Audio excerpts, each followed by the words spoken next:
Hi అండి, నమస్తే. నేను మీ Malleswari. Welcome back to Malleswari kitchen. ఈరోజు మన వీడియోలో టమాటా రసం చేసి చూపించబోతున్నానండి. టమాటా రసాలని రకరకాలుగా ప్రిపేర్ చేసుకోవచ్చు. చాలా సింపుల్ వేలో ఈ రసం అనేది ప్రిపేర్ చేసి చూపిస్తాను. ఇలా కనుక ఒక్కసారి ట్రై చేశారంటే మీరు రసం పెట్టిన ప్రతిసారి కూడా ఇలాగే చేస్తారు. మనకి హోటల్లో లాగా భలే గుమగుమలాడుతూ చాలా టేస్టీగా ఉంటాయి. మనకి ఎన్ని కర్రీస్ ఉన్నా సరే 2 ముద్దలు రసం పోసుకొని తిన్నామంటే పొట్టకి లైట్గా హాయిగా అనిపించిద్ది. ఇలా గనక రసం చేసి పెట్టారంటే ఆ రోజు భోజనం తృప్తిగా ఇంటిల్లిపాది తినేయచ్చు. మరి ఇప్పుడు ఈ రసం చేసుకోవడానికి ఇక్కడ నేను ఎర్రగా పండిన 3 మీడియం సైజు టమాటాలను తీసుకున్నాను. ఈ టమాటాల్లో నుంచి 2 టమాటాలు తీసుకొని కట్ చేసి మిక్సీ జార్లోకి వేసుకోవాలి.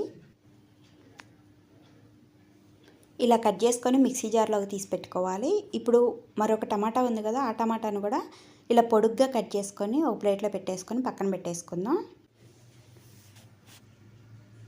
ఇలా కట్ చేసుకొని పక్కన పెట్టుకున్న తర్వాత మీడియం సైజులో నిమ్మకాయ సైజు అంత చింతపండుని తీసుకొని 2-3 సార్లు నీళ్ళని పోసుకొని శుభ్రంగా కడిగిన తర్వాత మళ్ళీ ఒక చిన్న గ్లాసు నీళ్ళని పోసుకొని చింతపండుని ఒక 10 నిమిషాల ముందే నానబెట్టి ఉంచాను.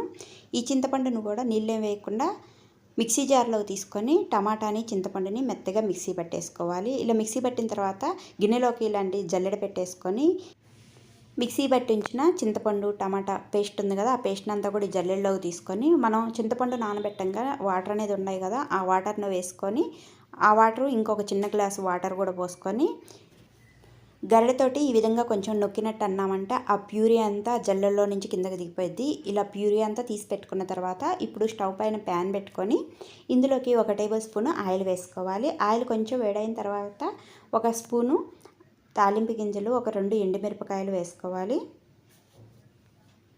ఇవి కొద్దిగా ఫ్రై అయిన తర్వాత ఒక 5-6 వెల్లుల్లి రెబ్బల్ని పొట్టు తీసేసుకొని కచ్చపచ్చగా దంచేసి వేసుకోవాలి. అలాగే ఒక 3 పచ్చిమిర్చిని కూడా నిలువుగా కట్ చేసుకొని వేసుకొని వీటిని కొద్దిగా ఫ్రై చేసుకోవాలి. ఇలా ఫ్రై అయిన తర్వాత ఒక 1/4 టీ స్పూను ఇంగువ కూడా వేసుకోవాలండి. రసానికి మెయిన్ ఇంగ్రీడియంటే ఇంగువ వేసుకోవటం వల్ల ఫ్లేవర్ టేస్ట్ అనేది బాగుండిద్ది. ఇంగువ కూడా ఒక 1/4 టీ స్పూన్ వేసుకున్న తర్వాత ఒక 2 రెమ్మల కరివేపాకు, ఒక చిన్న ఉల్లిపాయని పొడుగ్గా కట్ చేసుకొని వేసుకోవాలి. ఇందాకే మనం ఒక టమాటాను కూడా కట్ చేసుకొని పక్కన పెట్టుకున్నాం కదా, ఆ టమాటాను కూడా వేసుకొని మరీ ఎక్కువ ఫ్రై చేసుకోవాల్సిన అవసరం లేదు. వీటన్నిటిని కూడా 1 నిమిషం పాటు ఫ్రై చేసుకున్న తర్వాత ఇప్పుడు ఇందులోకి 1/4 టీ స్పూన్ పసుపు వేసుకోవాలి. అలాగే రుచికి సరిపోని ఉప్పు, 1 అర స్పూన్ కారం వేసుకోవాలి. కారం ఎక్కువ పట్టదండి, మనం పచ్చిమిర్చి కూడా వేసుకున్నాం కదా.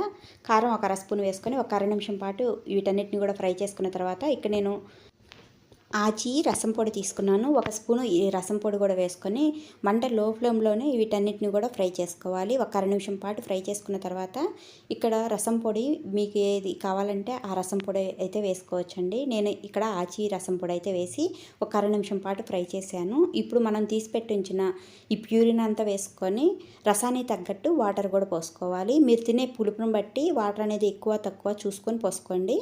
ఇక ఈ స్టేజ్లోనే ఉప్పు, కారం ఇవన్నీ కూడా సరిపోయినాయో లేదో, పులుపు సరిపోయిందో లేదో ఒకసారి చెక్ చేసుకోండి. అంటే ఒక్కొక్కళ్ళు ఎక్కువ పులుపు తింటారు, ఒక్కొక్కరు తక్కువ తినవచ్చు. దానికి తగ్గట్టు వాటర్ అనేది పోసుకోండి. ఇక్కడ నేను కొద్దిగా ఉప్పు తక్కువైతే ఉప్పు వేసి కట్ చేసి పెట్టుకున్న కొత్తిమీర అయితే వేసాను. ఇప్పుడు ఈ రసాన్ని 2 పొంగులు వచ్చేంత వరకు మరిగించేసి స్టవ్ ఆఫ్ చేసుకుంటే వేడివేడి టమాటా రసం రెడీ అండి. ఈ పద్ధతిలో ఒకసారి రసం అనేది పెట్టి చూడండి. చికెన్ ఫ్రై అలాంటివి చేసుకున్నప్పుడు ఇలా రసం పెట్టారంటే ఇంటిల్లిపాది కూడా తృప్తిగా తినేస్తారు. మరి ఈ రెసిపీ మీకు నచ్చినట్టయితే లైక్ చేయండి, షేర్ చేయండి. మరిన్ని మంచి రెసిపీస్ కోసం మన ఛానల్ని సబ్స్క్రైబ్ చేయండి.